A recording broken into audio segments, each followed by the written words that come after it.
Bom dia, meu nome é Yusuru, você está ouvindo astrologia tradicional, mais astrologia menos New Age, para quem acha que astrologia é coisa séria. Neste podcast eu vou falar sobre a Lua, tudo que você queria saber sobre a Lua, que era um podcast que estava na ordem e acabou ficando esquecido e fiquei devendo. Então é isso, para saber mais sobre astrologia, veja nosso site www.astrologiatradicional.com.br e nos vemos.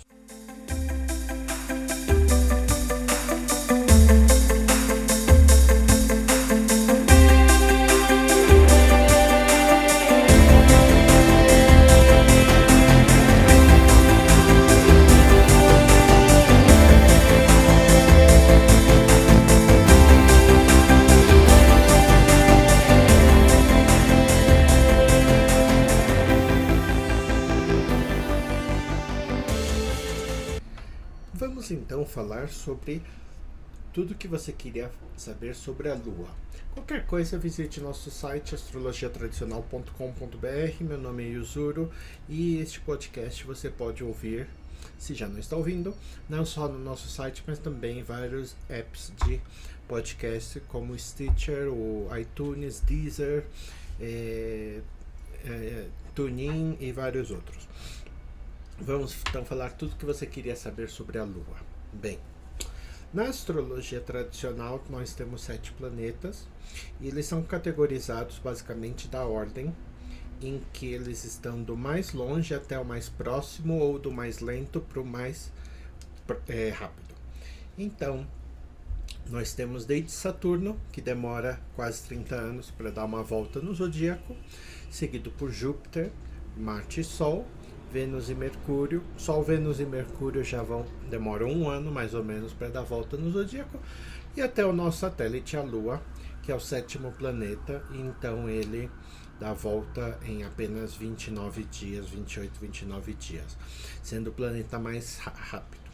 Do ponto de vista então da astrologia, do ponto de vista não diria esotérico, mas místico da astrologia, nós usamos o modelo ptolomeico, que se relaciona, por exemplo, com a Cabala e outras coisas, que forma então as esferas, que vão desde o mais sutil, o mais distante, que seria a esfera de Saturno, indo cada vez mais próxima até a esfera da Lua.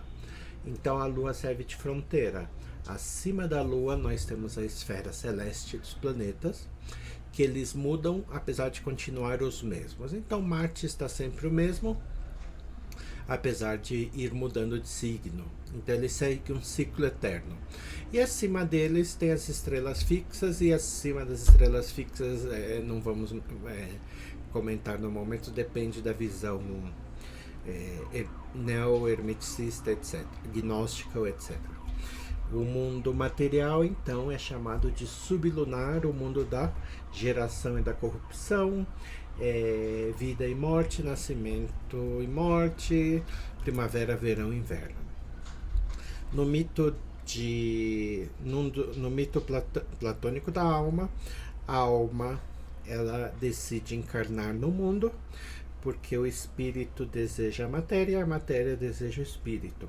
Então a matéria, ela, para encarnar no mundo, ela recebe sua chamazinha e vai lá, passando por cada uma das esferas, Saturno, Júpiter, etc., até estar suficientemente formada para materializar, e a última fica então na Lua, que tem um mito que eu não sei exatamente de onde, que aparentemente dizia que as almas desciam na Lua nova e na Lua cheia, que pode ou não ter sido a origem então do Sun, que vocês podem ver no mapa, ou Syzygy Antinatevitatem, que basicamente é a Lua cheia ou a Lua nova antes de um mapa natal. Então qualquer pessoa humana nascida, ela vai ter o seu mapa e vai ter uma lua cheia ou uma lua nova imediatamente anterior, que é chamada de Sun. Então este Syzygy, esse Sun, ele ele então seria então um dos momentos importantes e por isso que ele é considerado nos mapas de astrologia tradicional. Em astrologia moderna você provavelmente nunca ouviu falar. Então ele é considerado um dos pontos que dão caminhos espirituais ou propósito de vida, e também é um dos pontos que se dirige por direção primária. Para quem, se você não entende, não importa, é apenas para questão mais avançada. Então vamos ver algumas atribuições básicas da Lua. A Lua, sendo um planeta feminino, ele tem certa, ele é um planeta feminino, ele é o planeta mais rápido. Então, sendo feminino, ele tem simbologia de mulheres, seres femininos de maneira geral, mães, de maneira geral, partes chamadas femininas do corpo, como o útero. Os seios em si não, mas apesar de que o signo de Câncer representa 2 seios. O leite materno. Então, por exemplo, o leite seria um alimento que a gente atribui à Lua, por ser branco, por ser, obviamente, de uma mãe, no caso a vaca, para o seu bezerro. Então, essas atribuições maternas vão todas para a mãe. Tem a atribuição geral de mulher para um homem, heterossexual ou não.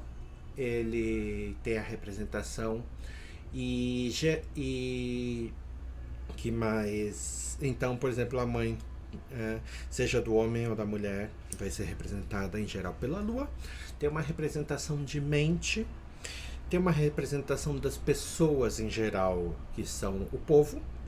Se nós fôssemos pegar, por exemplo, tem uma representação de água. Então, se fôssemos pegar frutos como a melancia, que tem muita água, fruto como o coco, que tem uma casca dura como de Saturno, mas tem um recheio de água, também poderiam estar entradas numa mistura. As plantas aquáticas ou de lagos e samambaias e águas régias têm essa natureza. Se fosse uma rua, por exemplo, uma rua reta, ela tem a conexão com os maléficos, como Marte e o Saturno. E uma rua circular que girasse em torno de um centro, tem a natureza mais do Sol, não tanto da Lua. A Lua e Vênus têm naturezas mais ondulares. A Lua, uma mistura de ondular com circular. O Sol, uma mistura de circular com central. O Sol é o luminar diurno, porque obviamente domina o dia. A Lua é um luminar noturno. Aqui uma classificação um pouco diferente de outras, porque você pode pensar no Sol como, por exemplo, o rei, porque ele centraliza. Obviamente os planetas giram em torno dele, mas do ponto de vista de astrologia ele está no meio, entre a esfera dos superiores, que é Marte, Júpiter e Saturno, e dos inferiores, Lua, Vênus e Mercúrio. Então ele estando lá bem no meio, ele é o centro. E tem essa outra postura, outra classificação, outra maneira de ver, que vê o Sol e a Lua mais ou menos como iguais, dependendo de se a data de nascimento é o dia ou a noite. Sem entrar em detalhes, mas, por exemplo, em certas coisas como, por exemplo, a saúde, você começa, em geral, do planeta diurno ou noturno. Então, em geral, eu começo do Sol, se a pessoa nasceu durante o dia, começo da Lua, se a pessoa nasceu durante a noite, e se não for, eu pego outro. Mas ele tem uma prioridade em certos temas, como de saúde e felicidade. Então ele ganha, pelo fato de ser o diurno ou noturno, ele ganha uma certa preferência para a disposição geral dessa vida. Como eu falei, a Lua é sublunar, então ela tem certas relevâncias, não só na questão da natividade do espírito, da caminho de vida, como também de coisas que são mais pontuais. Saturno e Júpiter, eles dominam o cenário do longo prazo. que é a astrologia mundana, a astrologia das nações e dos países, do clima, das grandes catástrofes, epidemias, dos movimentos, da mudança de poder de uma região para outra ou de um grupo para outro dentro de um país. E quem domina esse tema são os mais altos, Júpiter e Saturno. Saturno, como eu disse, demora 30 anos para dar uma volta, mas os ciclos de Júpiter e Saturno são um pouco mais rápidos, são de 20 anos, e eles passam então de 20 em 20 anos apenas, mas seus ciclos para mudar de elemento, por exemplo, do fogo para a terra e da terra para o ar, demoram mais de 2 séculos em geral. Então esses movimentos de 2 séculos seguem os movimentos dos impérios, dos imperialismos e da economia, das mudanças sociais científicas e também as mudanças menores, que mesmo assim demoram 20 anos. E a Lua, então, que está no extremo oposto, ela é justamente o cotidiano e o rápido. Então ela que é a rainha das eletivas. Sendo a rainha das eletivas, basicamente quase todo dia, o que a gente vê nas nossas eletivas semanais que a gente publica no Facebook e pela lista de e-mail, você vai ver que a eletiva ela é baseada na influência da Lua. Por quê? Porque ela é a mais próxima da esfera material. E a Lua é conhecida também como uma propagadora de influências. Então ela vai estar sempre se afastando de alguém e se aproximando de alguém. Está capturando tendências e pegando uma das tendências dos outros 6 planetas. E também ela tem uma vantagem que, ao contrário de planetas como Vênus, ou praticamente todos os outros planetas, como a Lua na verdade ele é um planeta no sentido correto da palavra, que é uma estrela andante, só que a gente sabe que ele é um satélite, então ela tem essa vantagem de que ela pode estar em qualquer parte do céu com a mesma probabilidade, ao contrário de outros planetas que estão sempre conectados ao rei, que é o Sol. Então, por exemplo, Mercúrio está sempre retrógrado quando se movimenta muito longe do rei.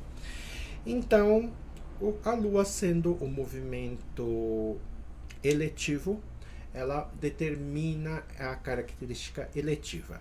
Lembrando que a eletiva é a astrologia do melhor momento, ou seja, o melhor momento do quê? De começar e de escolher. Então, escolher coisas que, digamos, têm um resultado de pouco prazo, que começam e acabam no momento, e as coisas que dão frutos, ou seja, dão frutos daquilo, como, por exemplo, abrir uma empresa. Quando a gente fala de astrologia, de abrir uma empresa, certo? Ou é como no filme lá do Leonardo DiCaprio, Inception, uma incepção. É como a gente está preocupado nos frutos de longo prazo, como casamento, etc. A Lua só não é suficiente, a gente precisa também da carta natal. Para uma coisa de mais que começa e acaba no mesmo tempo, a Lua sozinha também não é o seu papel. O papel dela é mais essas coisas que a gente tenta escolher uma coisa importante, como começar com o pé direito, tá? Que não sejam tão grandes quanto um casamento, que daí eu preciso da natal. Mas mesmo assim, a Lua muitas vezes dá.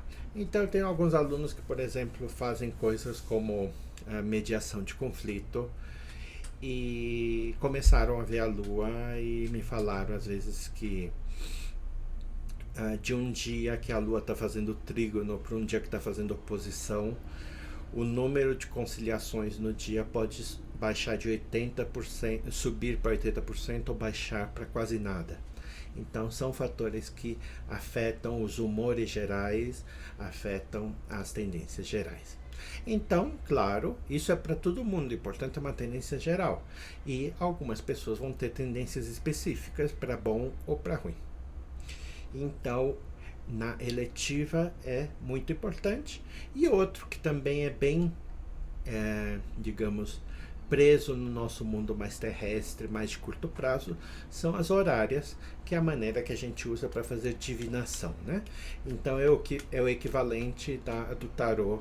Para quem não sabe, seria o equivalente do tarô na astrologia. Você faz uma pergunta, vê os astros no momento e não tem absolutamente nenhuma questão de que horas ou que dia você nasceu.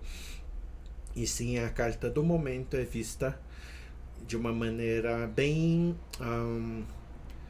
usando técnicas que são bem eu não queria dizer frágil, que são bem momentâneas, que dependem muito da precisão daquele momento, para que depois de uma hora talvez já seja outro momento, já seria outra carta. E sendo o planeta mais rápido de todos, a Lua também é importante. Então a Lua não é a única importante, mas, por exemplo, numa questão vou ganhar o emprego, vamos supor que o planeta que me representa está na casa 10 do emprego. Ganhei emprego. Não, mas tem uma coisa que você está lá. Mas se a Lua estiver fazendo um aspecto, isso muitas vezes, ou até geralmente, é suficiente para desempatar. Então, por exemplo,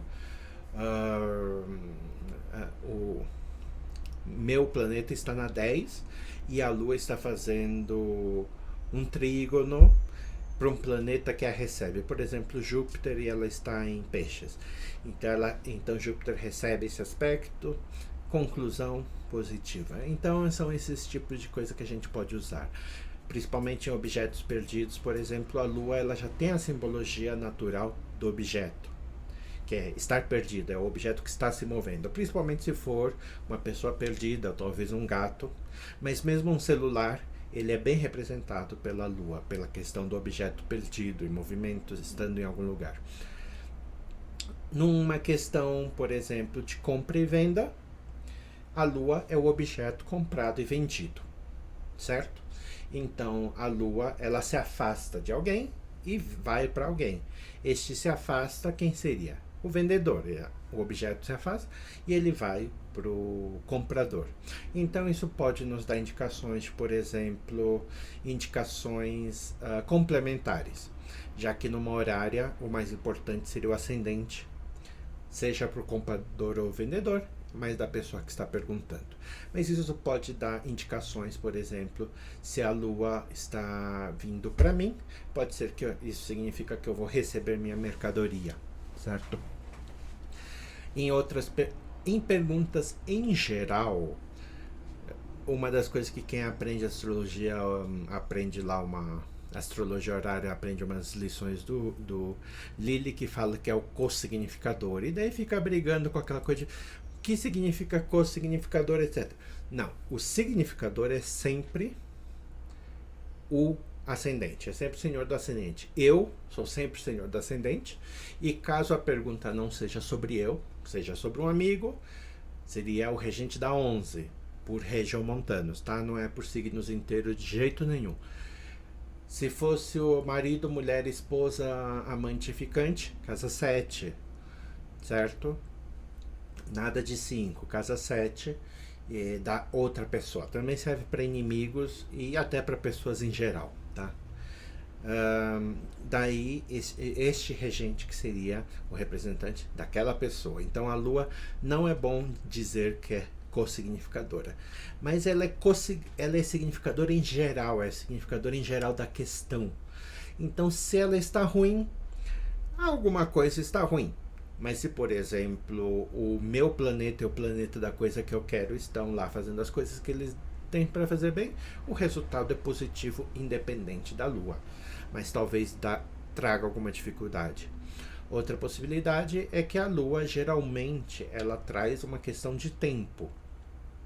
Então, se, por exemplo, eu tenho Marte, trígono com Saturno, e 3 graus de distância, poderia ser 3 semanas, 3 meses. Daí eu vejo lá a Lua com um aspecto distante de talvez 7 ou 8 graus. Ok, 7, 8 graus poderia ser o quê? 4 semanas. Então eu vejo por aí, eu tento adequar o tempo. 2 meses, 8 semanas, tá mais ou menos por aí, certo? Então, ou então ela dá cadeia de eventos, por exemplo. Eu cheguei à conclusão de que o emprego vai ser conseguido. Vai conseguir. Só que a lua antes ela passa por uma coisa ruim, depois vai por uma coisa boa. Ok, obstáculo, certo? Agora, se eu não tenho certeza que o emprego vai ser obtido, daí uma lua, como eu falei, indo para coisa ruim, provavelmente é o significado de que não vai ganhar o emprego, é a coisa da notícia ruim, e o aspecto bom que vem depois, provavelmente uma notícia boa de outra área. Então, do estilo alguma coisa do longo prazo, por exemplo. Ok, não, este emprego não tem, mas eu acho que tem boas notícias no futuro, talvez em 3 meses, por exemplo. Então, essas são as funcionalidades que a Lua tem por ser o mais próximo do mundo terrestre. Vamos falar então de 2 aspectos importantes para terminar. E esse para terminar um pouco longe ainda. A Lua como feminina e a Lua como mente.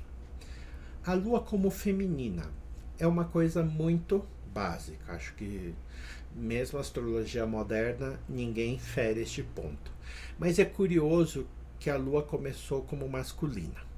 Uma vez eu vi num jornal de astrologia uma discussão extremamente boba sobre o fato de que tem mais planetas masculinos do que femininos. Daí eu acho que era uma mulher, mas não importa, a autora tentar criar uma discussão de gênero, e é muito estúpido. Não porque não tenha vários problemas de gênero na história da astrologia. Óbvio que tem, como questões de, por exemplo, sinastria. Bem, basta ver, por exemplo, Doroteus. Doroteus tem pergunta horária que é: como saber se um escravo ou uma mulher que fugiu se vai voltar? Ok, pode se discutir, mas ficar discutindo questão de quantos planetas são masculinos ou femininos é uma questão estúpida, porque é uma questão que pra gente é técnica. Por exemplo, pra gente saber se vai nascer menino ou menina, essa que nos importa. O resto é bobagem. Mas fica no reino da curiosidade que a Lua, em certas questões, era geralmente uma divindade masculina. A gente está acostumado com a Lua como divindade feminina. Tem várias possibilidades para essa grande confluência de significados. Por exemplo, o Sol em oposição à Lua, o dia em oposição à noite.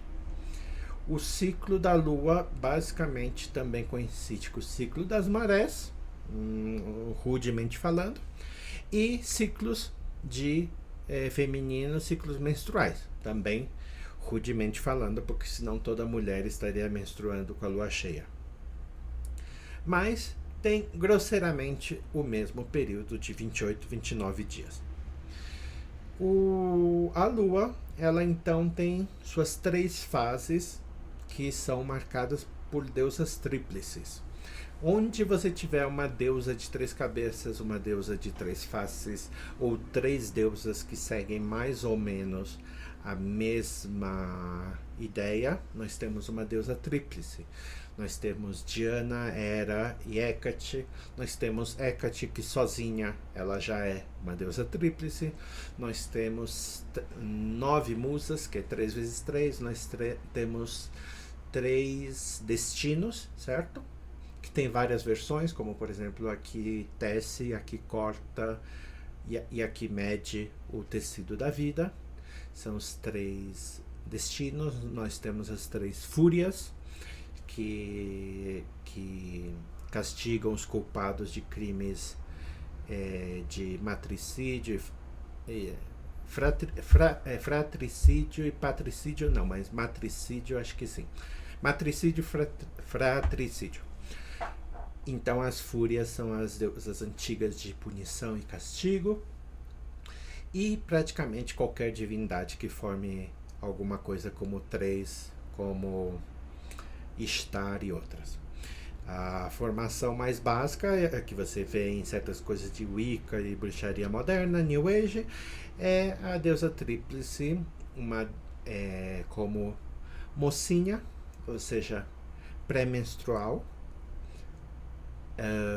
mulher ou senhora, depende um pouco da coisa, pode ser representada como adulta até meia idade, que é até a fase de menopausa, provavelmente, não tem nenhuma regra dizendo que seja assim, mas uma mulher e uma idosa ou anciã ou bruxa. E as três fases, obviamente, são a fase crescente, a fase cheia, idade adulta, e a fase minguante, como velhice. E a fase da lua nova, a fase que está escura, os 3 dias mais ou menos da lua nova, são a fase em que a lua está morta, certo? É por isso que quando você procura em simpatias, você vê várias vezes falando de lua crescente. Lua crescente é do primeiro dia que a lua está visível até a fase, não até a lua cheia, mas até estar, digamos assim, mais ou menos um trígono. Tem a fase crescente, então, que é toda aquela fase adulta, alguns dias antes de estar totalmente cheia, até os dias que está já passou do cheio. E isso é totalmente óbvio, basta você olhar para a lua. Eu só estou aqui detalhando porque vamos falar de um problema daqui a pouco. E a última fase, então, não é exatamente do momento que passou da cheice, dos 180 graus, e sim um pouquinho depois, já como uns 3, 4 dias depois, que daí ela realmente começa a estar visivelmente caindo. Então, nós temos muita coisa em simpatia, em crendice popular, com lua crescente e com lua cheia, óbvio. Que são, então, por exemplo, lua cheia me traz um namorado. Daí você tem, acho que, mel e rosas, um pedido, lua cheia. Típico, eu acho que até estou me lembrando até de um programa de televisão. E você tem isso. Só que isso é óbvio, basta você olhar o céu. Qualquer pessoa, por mais baixa escolaridade, ela olha o céu. Mas o problema é que as pessoas estão olhando o computador. E no computador, a lua nova é quando a lua está exatamente conjunta ao Sol, 0 graus, e a lua cheia é exatamente quando está conjunta, oposição ao Sol, 180 graus. E isso cria coisas estúpidas, como por exemplo agora lançaram a modinha de que você deve fazer os pedidos no dia da lua nova. Por quê? Porque é o zero, a distância entre a lua e o sol é que determina as fases. Então quando está no zero é o começo, portanto, viu? É lógico. Só que é nessa fase que a lua está morta.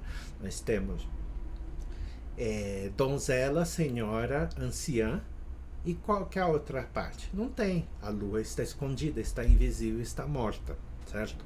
Então você não faz pedidos e simpatias quando a lua está morta, a não ser as coisas do tipo matar alguém. Você quer matar alguém, você não quer que todo mundo fique sabendo, você quer fazer escondida. Você quer fazer alguma coisa magia negra. Esses são os dias da lua morta. Então este zero, a lua não está realmente nova, ela está morta. A lua nova, no sentido que a gente quer, é quando ela começa a ficar crescente, ou seja, no momento da primeira visibilidade. Então, por exemplo, é o momento que os calendários, como o calendário árabe, que tem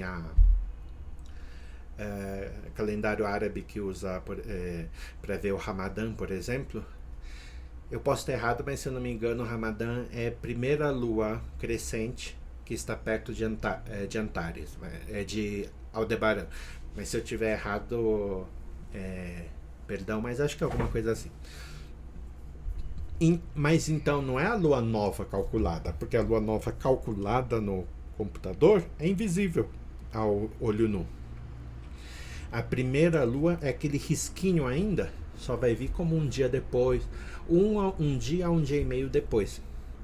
E por isso, por favor, parem com essa modinha. E se vai fazer suas simpatias, faça sua simpatia na lua cheia, na lua crescente ou como quiser. E de preferência escolha um dia em que a lua esteja fazendo um bom aspecto. Mas eu falei, desculpe pelo parênteses grande, eu ia falar sobre a masculinidade. Uma coisa curiosa é que apesar da lua estar tão entranhada com a questão do feminino, e feminino imortal, feminino simbólico, três deuses, etc., em muitas características mais primitivas, a lua era masculino. Até hoje, em alemão, por exemplo, é der Mond, e eu acho que esses artigos, nas línguas que tem artigos, são mais ou menos aleatórios entre masculino e feminino. No Japão, eu acho que também é um deus masculino, não tenho muita certeza. E com certeza nos babilônicos, que é um dos mais antigos, era um deus masculino. Também tem uma parte que, apesar da lua ter mais ou menos as mesmas significações na astrologia da Índia, também tem uma questão de que a lua às vezes é tratada como masculina e as mansões da lua como feminina, como suas esposas. Então, dentro desse registro simbólico, a lua volta a ser masculina e as mansões são suas esposas, que ele vai visitando meio promiscuamente uma vez por dia. Então, tem o registro astrológico, que é a lua feminina, e o registro simbólico divino. Então, por que essa analogia da lua com coisas masculinas? Parece um pouco difícil, mas é a questão que aparentemente, não temos provas, mas aparentemente vem de calendários. Quando a humanidade é nômade, ela vive de um lugar para outro, a maneira mais conveniente, talvez a única, de medir o tempo é através das luas, principalmente a lua cheia. Então tá muito fora de moda faroeste, mas quem lembra de filmes de faroeste sempre tinha o índio estereotipado que falava que vamos nos encontrar em 3 luas, que é como se mede o tempo, né? Você está aqui, sei lá, na lua crescente ou na lua cheia, em 3 luas, mais ou menos 3 meses. Você pode ver a lua de qualquer parte do mundo. Mesmo que um dia esteja nublado, no outro você vê a lua. Então, para povos que medem o calendário pela lua, até hoje temos o calendário chinês, o calendário hebraico, o calendário muçulmano, são calendários lunares ou solilunares, que é meio a meio. Ou seja, a maioria deles são solilunares, que são vistos pelas fases da lua. Então, quando você tem essa questão do calendário, a lua é o mais importante do calendário. E pelos problemas sociais que a gente sabe, então ela acaba pegando a simbologia masculina. Ela acaba sendo o deus que representa o tempo. Se a sociedade é agrária, ou quando a sociedade vira agrária campesina, e as pessoas moram no mesmo lugar, elas vão ver que o sol nasce naquela árvore. E quando está no inverno, nasce na outra. Minha mãe, do prédio dela, ela sempre vê o sol nascendo e ela sempre sabe. E ela obviamente não está preocupada com os aspectos astrológicos ou astronômicos, mas minha mãe sabe muito bem onde está o sol quando nasce no inverno e quando está no verão e na primavera, no horizonte, que é a coisa que a maioria das pessoas que não vê sequer sabe e acham geralmente que o sol nasce no leste. Não, o sol nasce em várias partes, dependendo de sua declinação. E essas partes onde o sol nasce medem as estações do ano, que são muito mais importantes para quem sobrevive de plantas e animais que comem plantas, ou seja, da vida agrária. Então, quando você muda da sociedade nômade para agrária, obviamente não temos prova nenhuma que seja só por isso, mas parece ser um dos fatores que fazem com que, então, numa sociedade agrária, a Lua volte a ter um papel feminino. Especulações, mas que são curiosidades, já que por uma coisa que supostamente é tão feminina, tem vários deuses que são deuses masculinos e que parecem se correlacionar com coisas como, por exemplo, que na Índia a lua é um deus masculino, mas é porque lá praticamente não tem estações. É um país subtropical como o Brasil, só tem chuva e seca. Ou no caso, chuva e monção. E o último ponto que eu deixei para falar é da lua, então vou falar rapidinho, para imagino que estejam todos cansados. A lua como mente. A lua como mente, ela partilha a questão da mente com Mercúrio. Então, grosseiramente, a gente podia dividir entre lado direito e lado esquerdo do cérebro, né? Lado esquerdo racional, supostamente, e lado direito emocional. Eu nunca vi uma boa explicação para isso. A única que eu vi, que não sei se é verdade, seria uma explicação evolutiva. Os animais, quando o caçador está atrás da caça, como o seu cachorro ou seu gato, ou um passarinho, note como ele está 110% de atenção no bichinho que ele quer caçar. Está lá totalmente concentrado. Esse seria o lado detalhista, foco total, atenção. Só que quando você é um bichinho, está assim, sob o risco de um predador te pegar, o que é que você precisa ter? Você precisa ter uma atenção geral. 180, 360 graus para cima e para baixo, porque o predador pode vir de qualquer lugar. Essa atenção para a floresta e não para as folhas de todas as direções seria então o outro lado do cérebro, e isso que teria então ajudado a evoluir de maneira diferente.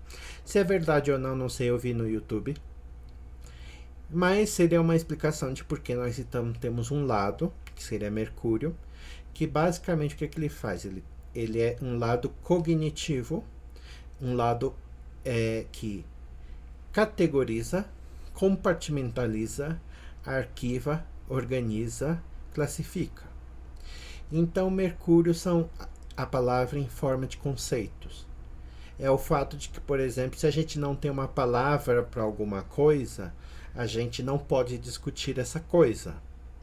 E é o fato de que, como o fato de ter palavras, às vezes cria discussões, brigas e conceitos, mesmo que eles não sejam muito firmes. Então, a moda hoje, se você for ouvir isso em 20 anos, imagino que seja diferente, mas no momento nós temos palavras como tóxico, que vem do um americanismo em que agora tudo é tóxico. Então temos pessoas tóxicas, empresas tóxicas, conceitos tóxicos, masculinidade tóxica, feminilidade tóxica, etc, etc, etc. Então, mas se 10 meses atrás não tinha essa palavra, você não tem como expressar o conceito. Então, muitas vezes o pensamento é dirigido pela palavra. E este é Mercúrio. Então tem a ver com memória, cognição, pensamento, equação, comparação, organização, arquivamento. E nós temos a Lua. O que a pobrezinha da Lua faz? É a Lua irracional. Não. A Lua, ela não é compartimentalizadora, mas ela não é burrice.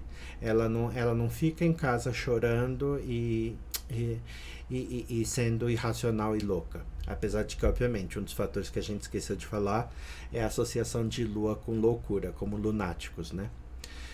Mas a Lua, ela tem a sua capacidade, que são todas as capacidades, como por exemplo, se alguém já viu The Big Bang Theory, que não é uma grande série, mas sabe que o Sheldon gosta de fazer coisas absurdas do estilo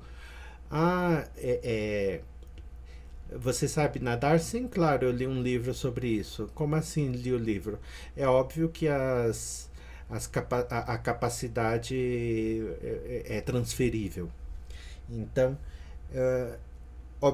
então a graça, obviamente, é que você não pode aprender a nadar de forma cognitiva. Muito difícil aprender a cozinhar. Você não aprende línguas de forma cognitiva, apesar de que muitas escolas e professores ainda tentam dar uma tabela de conjugação de verbo e de declinações e achar que as pessoas vão aprender com aquilo e um dicionário vão aprender a falar uma língua fluentemente. Todas essas coisas que envolvem um lado psicomotor afetivo, que é como se diz em educação, psicomotor, como por exemplo falar uma língua, é cognitivo. Não, não é cognitivo. Você não pensa como você pensaria com uma equação. Eu vou conjugar a terceira coisa. Você não pensa como se, são lados diferentes, são processamentos diferentes do cérebro. Então este lado de você falar, por exemplo, da lua. O fato de você cozinhar, uma receita é mercúrio, mas o fato de que você já cozinhou tantas vezes aquilo que não precisa e mal pensar e vai cortando e vai vendo as coisas no olho, mesmo com ingredientes diferentes e vai se adaptando, isso é lua. Coisas como capacidades auditivas e visuais, coordenação motora, poder andar de bicicleta, poder nadar, são coisas que você aprende.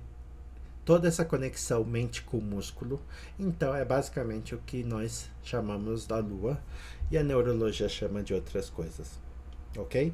Então a lua em si não tem nada de burra, ela tem uma percepção de, dependendo de qual lado é mais forte entre a lua e Mercúrio, tem certas características mais fortes, mas não é porque a lua é predominante que, por exemplo, a pessoa não pode ser engenheiro, é apenas que é a questão de que quais formas vêm mais imediatamente.